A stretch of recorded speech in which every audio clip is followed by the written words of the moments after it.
വലൈക്കും വറഹ്മത്തുള്ളാഹി വബറകാതുഹു. നമ്മൾ നോക്കുന്നത് ദുറൂസിലെ ചോദ്യോത്തരങ്ങളാണ്. പാദവാർഷിക പരീക്ഷയ്ക്ക് വരാൻ സാധ്യതയുള്ളതും വന്നതുമായ ചോദ്യങ്ങളുണ്ട്. അതുപോലെ ഇതിലുള്ള ചോദ്യങ്ങളൊക്കെ കുട്ടികളെ കൊണ്ട് പഠിപ്പിക്കാം. അതിനു മുമ്പായിട്ട് നമുക്ക് മദ്രസ മലയാളം എന്ന് പറയുന്ന 3ാം ക്ലാസ്സിലെ വിദ്യാർത്ഥികൾക്ക് ഉപകാരപ്പെടുന്ന ഒരു ആപ്പാണ്. ഇതിൽ കാര്യമായിട്ട് നമ്മുടെ മദ്രസ ഗൈഡ്, അതുപോലെ ചോദ്യപേപ്പറുകൾ, ഞാനിപ്പോൾ കാണിക്കുന്ന ചോദ്യപേപ്പറൊക്കെ അതിൽ നിന്ന് ഡൗൺലോഡ് ചെയ്യുക. ആവശ്യമുള്ളവർ അത് ഡൗൺലോഡ് ചെയ്താൽ മതി. ഇനി ആദ്യ പ്രവർത്തനം നോക്കാം.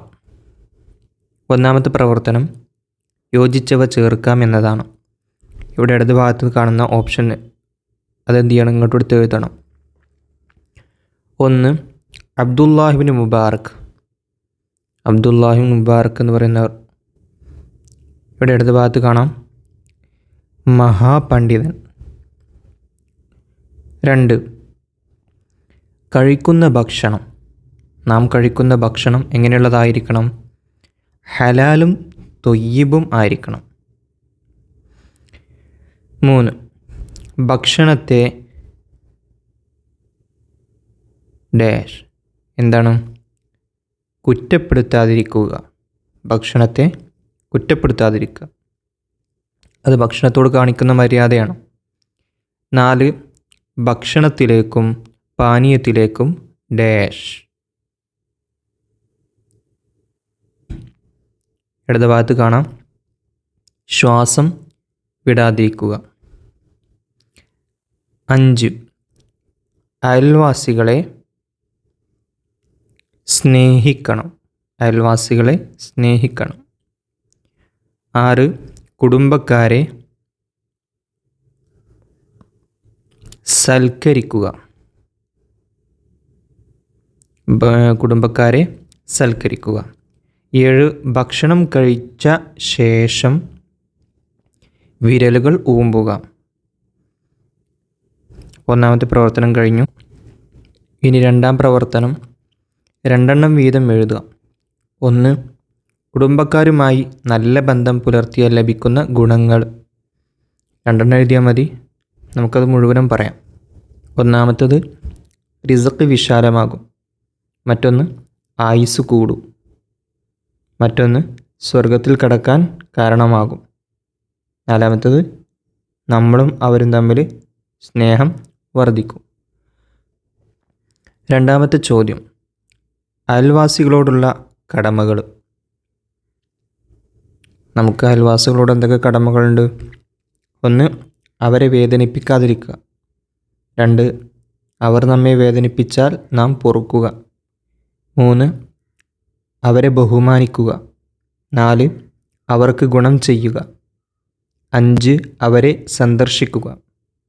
6 അവരുടെ സുഖവിവരങ്ങൾ അന്വേഷിക്കുക. 7 അവരുടെ കുറവുകൾ മറച്ചു വെക്കുക. ഇതിലേതെങ്കിലും 2 എഴുതിയാൽ മതി. ഇതൊക്കെ ഇമ്പോർട്ടൻ്റ് ആയിട്ടുള്ള പ്രവർത്തനമാണ് കേട്ടോ. 3ാമത്തേത് വിരുന്നിൻ്റെ മര്യാദകൾ. വിരുന്നിൻ്റെ മര്യാദകൾ 1 പ്രസന്ന ഭാവത്തോടു കൂടി വിരുന്നുകാരെ സ്വീകരിക്കണം. മറ്റൊന്ന് അവരുടെ സുഖവിവരങ്ങൾ അന്വേഷിക്കണം. 3 വീട്ടുകാർ നിർദ്ദേശിക്കുന്ന സ്ഥലം തന്നെ വിരുന്നുകാർ ഇരിക്കാനും കിടക്കാനും ഉപയോഗപ്പെടുത്തണം. അതുപോലെ അവർക്ക് ഇഷ്ടപ്പെടുന്ന ഭക്ഷണം പാനീയങ്ങൾ ഒരുക്കി കൊടുക്കണം. വിരുന്നുകാരോടൊപ്പം ഭക്ഷണം കഴിക്കണം. മറ്റൊന്ന് അവർ മടങ്ങുമ്പോൾ വീട്ടുപടിക്കൽ വരെ കൂടെ പോകണം. പിന്നെ മറ്റൊന്ന് വിരുന്നുകാർ വീട്ടുകാർക്ക് വേണ്ടി ദുആ ചെയ്യണം. ഈ പറഞ്ഞ വിരുന്നുകാർക്കുള്ള മര്യാദകളിൽ വിരുന്നിൻ്റെ മര്യാദകളാണ് പറഞ്ഞത്. ഇവിടെ തന്നെ 2 തരത്തിൽ മര്യാദകൾ പറയുന്നുണ്ട് ഉള്ളിലൂടെ. 1 വീട്ടുകാർ ചെയ്യേണ്ട മര്യാദകളും മറ്റൊന്ന് വിരുന്നുകാർ ചെയ്യേണ്ട മര്യാദകളും. 2 അതിൽ തന്നെ ഉണ്ട്. 2 വേർതിരിച്ച് തന്നെ എഴുതണം. ഇപ്പോൾ വിരുന്നുകാരൻ, അതായത് വിരുന്ന് വന്ന ആൾ ചെയ്യേണ്ട മര്യാദകളാണ്. വീട്ടുകാർ നിർദ്ദേശിക്കുന്ന സ്ഥലം തന്നെ വിരുന്നുകാരൻ എന്ത് ചെയ്യണം? ഇരിക്കാനും കിടക്കാനും ഉപയോഗപ്പെടുത്തണം. അതുപോലെ തന്നെ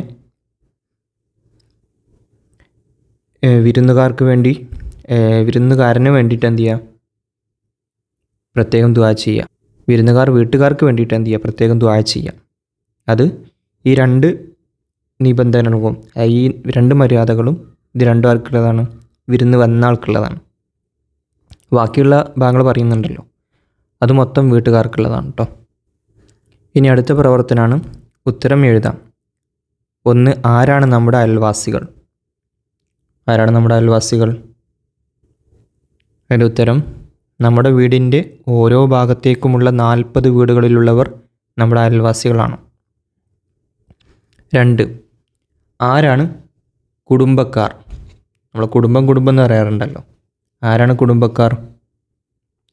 അതിൻ്റെ ഉത്തരം നമ്മുടെ ഉമ്മയുമായോ അല്ലെങ്കിൽ ഉപ്പയുമായോ രക്തബന്ധമുള്ളവരാണ് കുടുംബക്കാർ. 3. എന്തിനാണ് നാം ഭക്ഷണം കഴിക്കുന്നത്? ഭക്ഷണം കഴിക്കുന്നത് എന്തിനു വേണ്ടിയിട്ടാണ്? അതിൻ്റെ ഉത്തരം ഭക്ഷണം കഴിക്കുന്നത് ഇബാദത്ത് ചെയ്യാനുള്ള കഴിവുണ്ടാവാനാണ്. ഇനി 4. തുടക്കത്തിൽ ബിസ്മി ചൊല്ലാൻ മറന്നാൽ ഓർമ്മ വരുമ്പോൾ എന്ത് ചൊല്ലണം? നിങ്ങൾക്കറിയാവുന്നതാണ്. ബിസ്മില്ലാഹി അവ്വലഹു വ ആഖിറു. ഇനി അടുത്ത പ്രവർത്തനമാണ് സ്വന്തം കുടുംബക്കാരെ പേരുകൾ കള്ളിയിൽ എഴുതാം. ഇവിടെ മാതൃകുടുംബം, മാതാവിൻ്റെ കുടുംബം എഴുതണം. ഇവിടെ പിതൃകുടുംബം, പിതാവിൻ്റെ കുടുംബം. അത് നിങ്ങൾ പേരെഴുതി കൊടുത്താൽ മതിയാവും. അത് എഴുതി കൊടുക്കുന്നതിന് തന്നെ മാർക്ക് കിട്ടും. കഴിഞ്ഞ പ്രാവശ്യം ഈ പ്രവർത്തനം ഉണ്ടായിക്കുമെന്ന് തോന്നുന്നുണ്ട്. വാർഷിക പരീക്ഷയിലോ അത് അർദ്ധവാർഷികത്തിലോ ആണ്. ഇനി അവസാന പ്രവർത്തനം പൂരിപ്പിക്കാം. 1. ലൈസൽ മുഅ്മിനു ഡാഷ് വജാറുഹു ഡാഷ് ഇലാ ജംബി. പൂരിപ്പിച്ചു കൊടുക്കാം.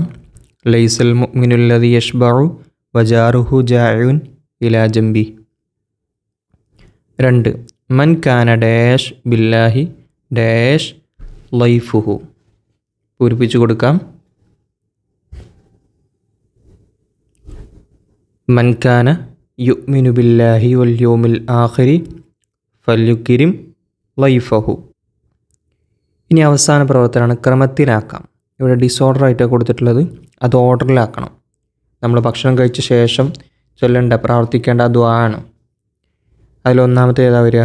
അൽഹംദുലില്ലാഹില്ലദി അത്അമനി ഹാദാ വറസഖനീഹി മിൻ ഗൈരി ഹൗലിൻ മിന്നി വലാ ഖുവത. ഇതാണ് കേട്ടോ. അപ്പോൾ മോഡൽ പേപ്പർ അവസാനിച്ചു. അസ്സലാമു അലൈക്കും വറഹ്മത്തുള്ളാഹി വബറകാതുഹു.